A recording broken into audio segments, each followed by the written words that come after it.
स्वामिनारायणः साक्षादक्षर पुरुषोत्तमः सर्वेभ्यः परमां शान्तिम् आनन्दं सुखमर्पयेत्। वसुदेवसुतं देवं कंसचाणूरमर्दनं देवकी परमानन्दं कृष्णं वन्दे जगद्गुरुम्। ॐ अक्षरमहं पुरुषोत्तमदासोऽस्मि। ॐ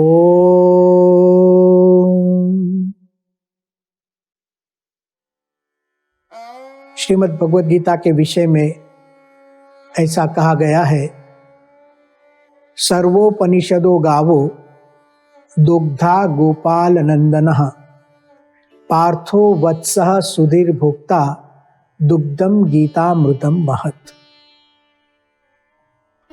सर्वोपनिषदो गावो, जितने उपनिषद हैं वह सभी गाय समान है। उपनिषद वेदों का एक भाग है। जैसे वेदों की श्रुतियां हैं, उपनिषद भी वेद हैं, इसलिए उपनिषद की भी श्रुतियां होती हैं। इस श्लोक में कहा गया सर्वोपनिषदो गावो, जितने उपनिषद हैं। भारतवर्ष में प्रसिद्ध 10 उपनिषद हैं। ऐसे तो 10 से भी ज़्यादा उपनिषद हैं, किंतु प्रत्येक संप्रदाय में, वैदिक सनातन धर्म के संप्रदाय में 10 उपनिषद प्रसिद्ध हैं।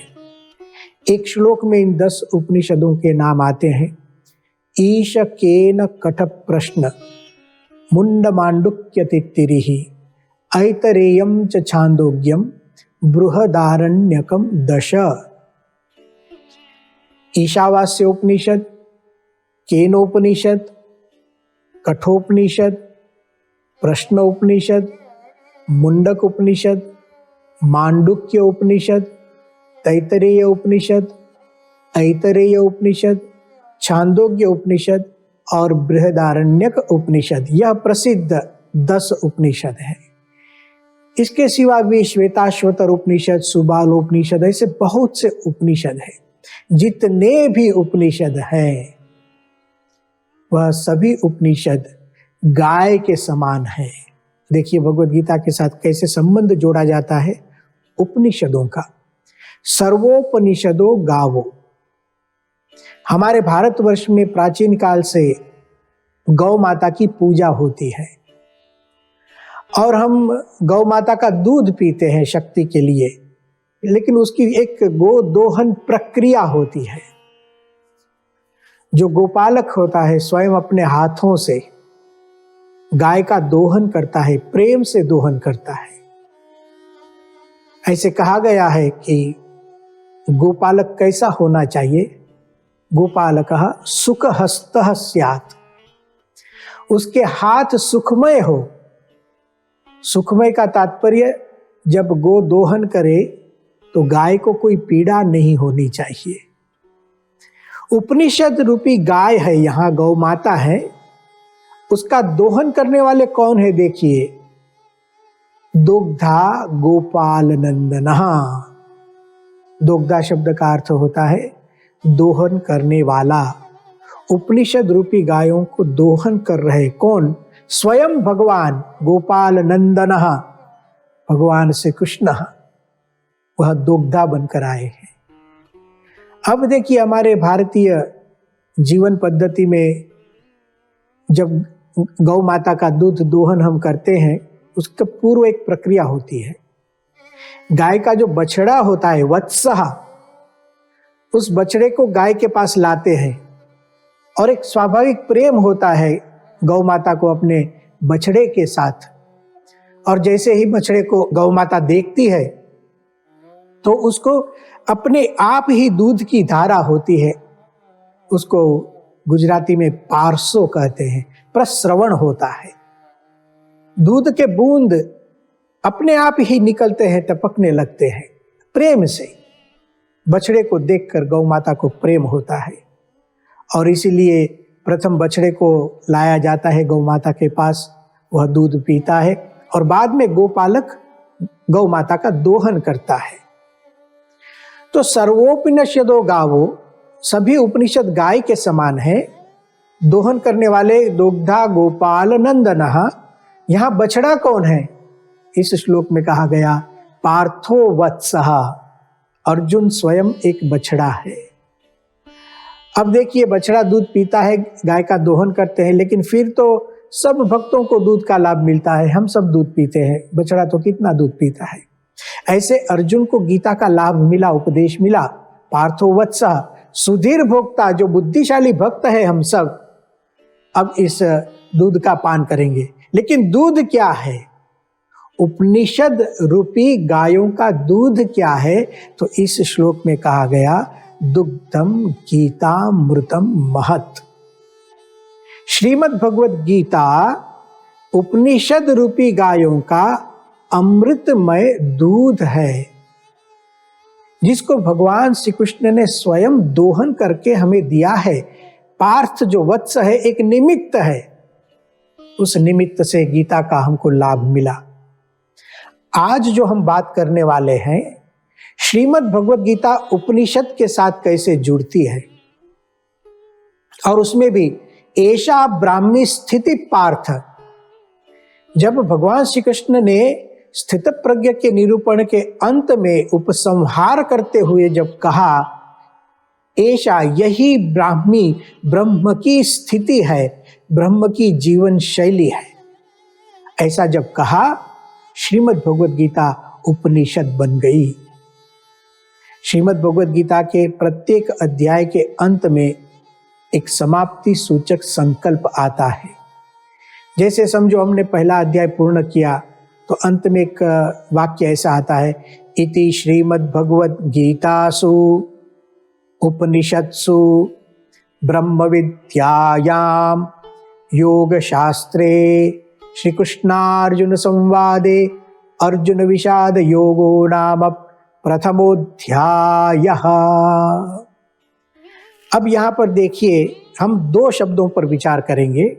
इति श्रीमद् भगवद गीतासु उपनिषत्सु ब्रह्म विद्यायाम, यह जो दो शब्द है उपनिषत्सु ब्रह्म विद्यायाम, वह आज का विषय बनता है। एषा ब्राह्मी स्थिति पार्थ नैनाम प्राप्य विमुह्यति, ऐसा दूसरे अध्याय में कहने से भगवद गीता उपनिषद का दर्जा प्राप्त करती है।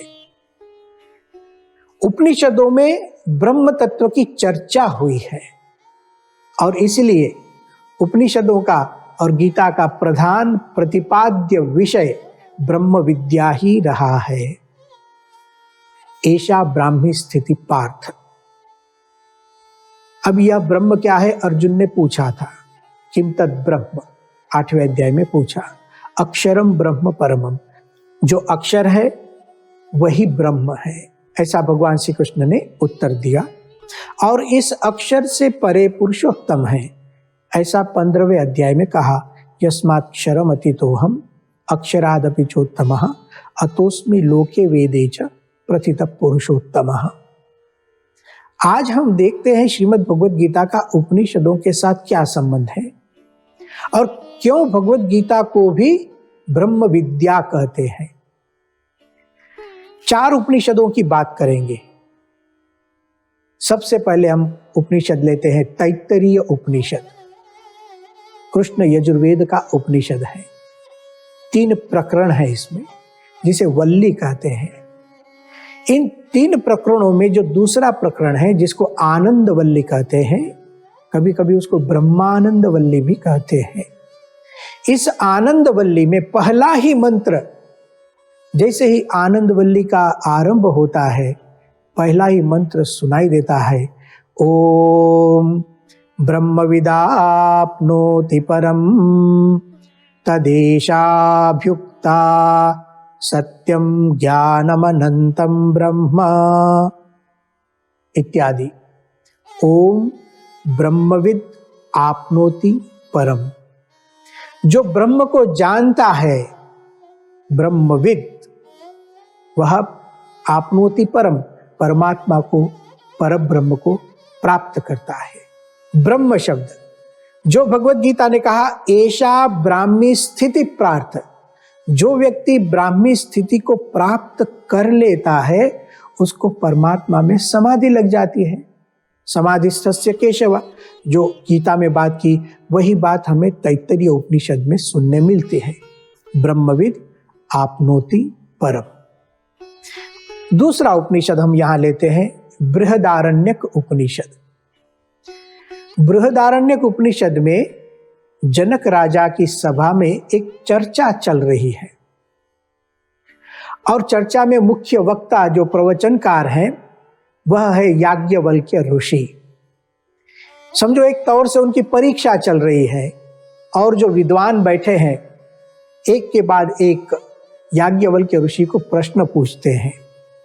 क्योंकि प्रसंग ऐसा था कि याज्ञवल्क्य जी ब्रह्मनिष्ठ है, ब्रह्म विद्या के जानकार है, ज्ञानी है, इसका प्रतिपादन करना था और जनक राजा ने सभा में ही यह प्रतिपादन हो और सब व्यक्तियों को एक प्रतीति आए कि यह याज्ञवल्क्य ऋषि ब्रह्म ज्ञानी है, इसलिए एक प्रश्नोत्तरी चल रही थी। इस प्रश्नोत्तरी के माध्यम से हमें अद्भुत तत्व ज्ञान की प्राप्ति हुई है। एक सनातन धर्म के जो सिद्धांत है उसकी प्राप्ति हो रही है। प्रश्नोत्तर चलते जा रहा है। जब विद्वानों के प्रश्न पूर्ण हो गए तब एक विदुषी ब्रह्मज्ञानिनी गार्गी याज्ञवल्क्य से प्रश्न पूछती है और इस प्रश्न में ब्रह्म तत्व की बात आती है जो भगवत गीता में कहा गया। देखिए फिर से एक बार भगवत गीता को याद करते हैं। किम तद ब्रह्म, अर्जुन ने पूछा है, वह ब्रह्म क्या है? अक्षरम ब्रह्म परमम, ऐसे भगवान श्री कृष्ण ने उत्तर दिया है। और इसी ब्रह्म और अक्षर शब्द का ऐशा ब्राह्मी स्थिति के साथ संबंध है। अब यह ब्राह्मी स्थिति, यह ब्रह्म की बात, अक्षर की बात बृहदारण्यक उपनिषद में कैसे है इसको हम अभी जान रहे हैं। गार्गी ने ऐसे पूछा था, यदिदम सर्वम तद अपसु ओतम च प्रोतम च कस्मिन्नु खलु आपह ओताश्च प्रोताश्चेति। हे याज्ञवल्क्य जी, मुझे इतना तो पता है, यदिदम सर्वम, जो कुछ दिखता है यह पृथ्वी, वह अपसु ओतम च प्रोतम च, वो जल में ओतप्रोत है। पृथ्वी जल में ओतप्रोत है, अर्थात पृथ्वी जल में तैर रही है। इसका मतलब हुआ कि यह पृथ्वी नाम का जो ग्रह है उसमें पृथ्वी के अंश से जल का अंश ज्यादा है और पृथ्वी जल में है। इतना तो गार्गी को पता ही है। आज का विज्ञान भी कहता है इस पृथ्वी लोक पर पृथ्वी से ज्यादा पानी है। तो यह तो हजारों वर्ष पूर्व, 10,000 साल से भी पूर्व हमारे भारतवर्ष की गार्गी को भी पता है। लेकिन उसने पूछा, कस्मिन्नु खलु आपह ओताश्च प्रोताश्चेति, यह जल कहां ओतप्रोत है? तेज में गार्गी उत्तर दिया याज्ञवल्क्य ने, तेज कहां ओतप्रोत है? वायु गार्गी, वायु कहां ओतप्रोत है? अंतरिक्ष लोक है गार्गी, वह अंतरिक्ष लोक में ओतप्रोत है। अंतरिक्ष लोक कहां ओतप्रोत है? गंधर्व लोक है गार्गी। अब एक के बाद एक ऊपर की भूमिकाएं आते जाते हैं, याज्ञवल्क्य उसको सुनाते हैं। गंधर्व लोक कहां ओतप्रोत है? देवलोक में। देवलोक कहां? इंद्रलोक में। इंद्रलोक कहां ओतप्रोत? बृहस्पति के लोक में। बृहस्पति का लोक कहां ओतप्रोत? प्रजापति लोकेषु गार्गी। तब गार्गी ने पूछा, कस्मिन्नु खलु प्रजापति लोकाः ओताश्च प्रोताश्चेति। प्रजापति लोक के भी ऊपर एक भूमिका, उसके ऊपर कौन सी भूमिका है? ब्रह्म लोकेषु गार्गी। देखिए ब्रह्म शब्द आया, ब्रह्मलोक में प्रजापति लोक ओतप्रोत है, अर्थात ब्रह्मलोक सबसे ऊपर है। सहजता से गार्गी ने पूछा, कस्मिन्नु खलु ब्रह्मलोकाः ओताश्च प्रोताश्चेति, यह ब्रह्मलोक कहां ओतप्रोत है? अब ब्रह्मलोक से ऊपर कोई लोक है ही नहीं। इसलिए याज्ञवल्क्य जी ने कहा, माति प्राक्षी गार्गी, अब गार्गी ज्यादा पूछने की आवश्यकता नहीं है, ब्रह्मलोक से भी ऊपर आप पूछ रहे हैं। माति प्राक्षी गार्गी, माते मूर्ता व्यपतत, देखो आपका मस्तक कट जाएगा, अति प्रश्न मत कीजिए। गार्गी शांत हो जाती है। ब्रह्मलोक से ऊपर कोई लोक नहीं, ब्रह्म तत्व की बात यहां आ गई। इसी को अब याज्ञवल्क्य अक्षर नाम से सुनाते हैं। यही गीता के साथ इसका संबंध। ऐशा ब्राह्मी स्थिति पार्थ, भगवान श्री कृष्ण का कहना, किम तद ब्रह्म, अर्जुन का पूछना, अक्षरम ब्रह्म परमम, भगवान श्री कृष्ण का उत्तर। अब देखिए, याज्ञवल्क्य ब्रह्म शब्द के स्थान पर अक्षर शब्द का प्रयोग कर गार्गी को अक्षर की महिमा सुनाते हैं। एतस्य वा अक्षरस्य प्रशासने गार्गी सूर्या चंद्रमसौ विधृतौ तिष्ठतः। इस अक्षर के प्रशासन में तो सूर्य और चंद्र भी रहते हैं। एतस्य वा अक्षरस्य प्रशासने गार्गी द्यावा पृथिव्यो विधृते तिष्ठतः। द्युलोक और पृथ्वीलोक आदि जितने लोक है अक्षर के प्रशासन में चलते हैं। इतना ही नहीं, एतस्य वा अक्षरस्य प्रशासने गार्गी निमेषाः मुहूर्ताः अहोरात्राणि अर्धमासाः मासाः ऋतवः संवत्सराः इति विद्युतास्तिष्ठन्ति। यह सब समय के विभाजन है, काल के विभाजन। निमेष, निमेष अर्थात नेत्र से जो एक पलकार होती है उसको निमेष कहते हैं। मुहूर्त, 1.5 घंटे का एक मुहूर्त होता है और इस मुहूर्त में से प्रहर बनते हैं। 2 मुहूर्त जब मिलते हैं तो एक प्रहर बनता है, 3 घंटे होते हैं। 8 प्रहर होने पर एक पूरा दिन होता है, अहोरात्र हम उसको कहते हैं, 24 घंटा होता है। और जब ऐसे 15 दिन पूर्ण होते हैं उसको हम एक पक्ष कहते हैं। 2 पक्ष होते हैं तो एक मास होता है। 4 मास पर एक ऋतु बनती है। 3 ऋतु में एक वर्ष संवत्सर बनता है। यह समय के विभाजन भी अक्षर के प्रशासन में है। गार्गी को याज्ञवल्क्य सुनाते हैं। ब्रह्म तत्व की बात, अक्षर तत्व की बात उपनिषदों में है। इसलिए भगवत गीता को भी उपनिषद और ब्रह्म विद्या कहते हैं। दूसरा उपनिषद कठोपनिषद, वहां पर भी ब्रह्म और अक्षर की बात। श्रीमद् भगवत गीता में कहा, यदक्षरम वेद विदो वदन्ति विशन्ति यद्यतयो वीतरागाः यदिच्छन्तो ब्रह्मचर्यं चरन्ति तत्ते पदम संग्रहेण प्रवक्ष्ये। जो अक्षर है उसकी महिमा तो वेद के जानने वाले ज्ञानी ऋषि मुनियां भी सुनाते हैं। ऐसे यहां कहा। अब देखिए कठोपनिषद में कैसा मंत्र है।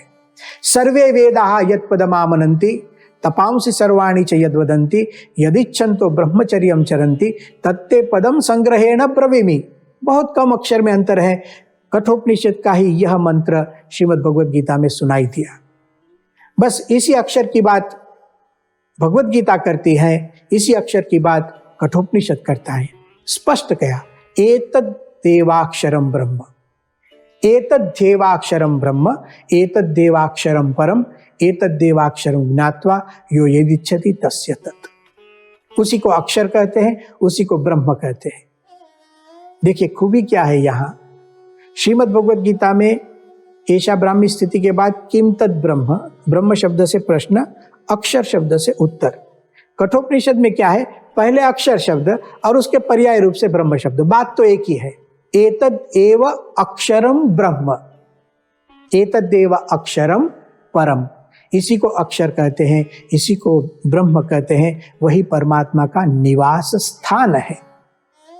इसलिए भगवत गीता को उपनिषद कहते हैं, ब्रह्म विद्या कहते हैं।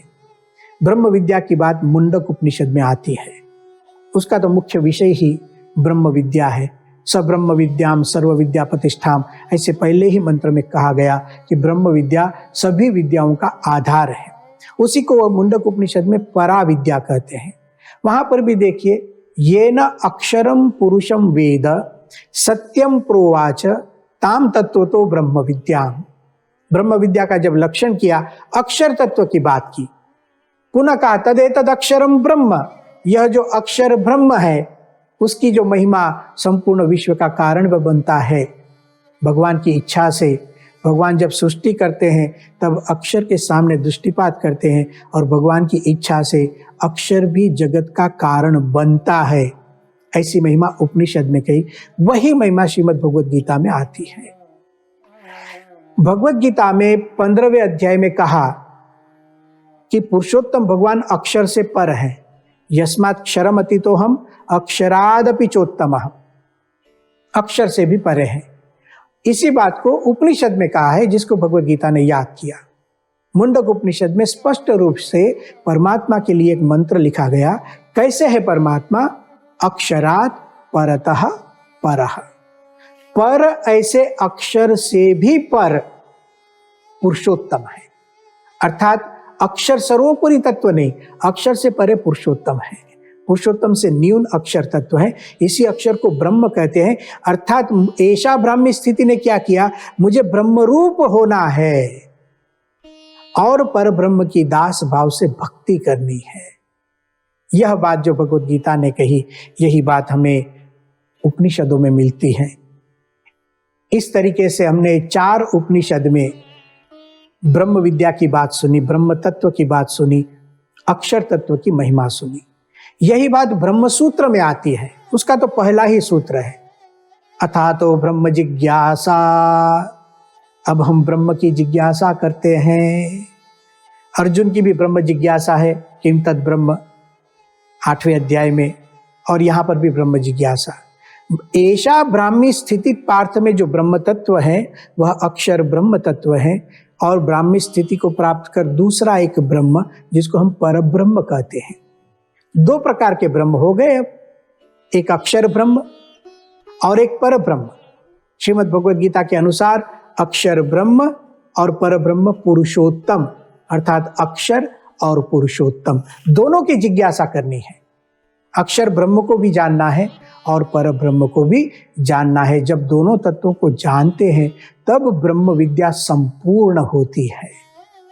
यह बातें श्रीमद् भगवद गीता में आती है, और इसीलिए भगवद गीता उपनिषद है, ब्रह्म विद्या है। उसमें ऐसा ब्राह्मी स्थिति ही, किम तद ब्रह्म, ब्रह्मभूतः इत्यादि शब्दों से ब्रह्म तत्व की चर्चा हुई है। इसलिए भगवद गीता को प्रस्थान त्रयी में स्थान मिला है।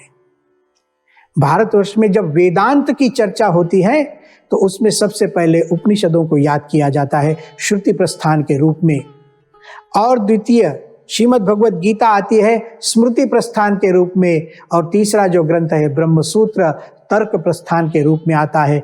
तीनों शास्त्र मिलकर प्रस्थान त्रयी बनती है, एक शास्त्र जैसा है। जो बातें उपनिषद में हुई ब्रह्म विद्या के विषय में, वे ही बातें श्रीमद् भगवद गीता में याद की गई, और वे ही बातें सब ब्रह्म सूत्र में युक्तियों के साथ, प्रमाणों के साथ प्रस्थापित की गई।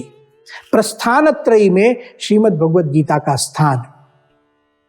अब भारतवर्ष में जितने संप्रदाय हैं, वेदांत के संप्रदाय, जैसे शंकराचार्य जी ने अद्वैत की स्थापना की, अद्वैत वेदांत की, तो उन्होंने भी भगवद गीता का आधार लिया, प्रस्थान त्रयी का आधार लिया, और यही सब शब्द तो यही है, ऐसा ब्राह्मी स्थिति इत्यादि, और उस पर अद्वैत का प्रतिपादन किया। श्रीमद् भगवद गीता, उपनिषद, ब्रह्म सूत्र तो गंगा की तरह बहती धारा है सनातन धर्म की। अब गंगा बहती है, उस पर घाट बनाकर अलग अलग जगह पर घाट बनते हैं और भक्त लोग स्नान करते हैं। ऐसे शंकराचार्य जी ने एक घाट बनाया, अद्वैत का प्रतिपादन किया। रामानुजाचार्य जी ने एक घाट बनाया, विशिष्टाद्वैत का प्रतिपादन किया। मध्वाचार्य जी ने इसी गंगा पर एक घाट बनाया और द्वैत संप्रदाय की स्थापना की, उसका प्रचार प्रसार किया। पर ब्रह्म भगवान स्वामीनारायण ने भी अक्षर पुरुषोत्तम दर्शन का प्रतिपादन किया। श्रीमद् भगवद गीता वेदांत बन जाती है, और उसका आरंभ भगवद गीता में ऐसा ब्राह्मी स्थिति पार्थ नैनाम प्राप्य विमुह्यति, सामान्य से लगते शब्द हैं, लेकिन देखिए कितना अद्भुत तत्व ज्ञान है। तो आज हमने देखा क्यों भगवद गीता को उपनिषद कहते हैं, क्यों भगवद गीता को ब्रह्म विद्या कहते हैं, उसके बारे में हमने प्रमाण को देखा, और कुछ बातें यहाँ कही गई है जो अगले व्याख्यान में सुनेंगे। ओम शांति ही शांति ही शांति ही।